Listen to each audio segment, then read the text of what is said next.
సరిహద్దుల్లో over action చేస్తున్నటువంటి బంగ్లాదేశ్ వాళ్ళు అక్కడి నుంచి వాళ్ళ జనాలతో రాళ్ళేపించడం, వాళ్ళ జనాలతో గొడవలు చేయడానికి ప్రయత్నిస్తే మన సైన్యం చాలా సంయమనంతో కాళ్ళెరగొడతామని వార్నింగ్ ఇచ్చింది.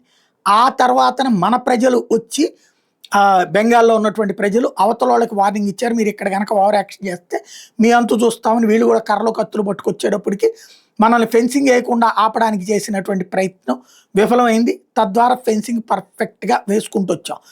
మరొక వైపున ఇదే సందర్భంలో మా అక్కడ ఉన్నటువంటి ఏదైతే బంగ్లాదేశ్కి సంబంధించినటువంటి సరిహద్దు దళం మనకి ఎట్లా అయితే బీఎస్ఎఫ్ ఉందో అలా బీజేపీ ఏదైతే ఉందో వాళ్ళు ఓవర్ యాక్షన్ చేస్తుంటే చాలా క్లియర్గా మన బీఎస్ఎఫ్ వాళ్ళు వార్నింగ్ ఇచ్చారు, మీరు మా జోలికి వస్తే తీవ్ర పరిణామం లేదు, మీ సరిహద్దుల అవతల మీరు ఏమైనా చేసుకోండి.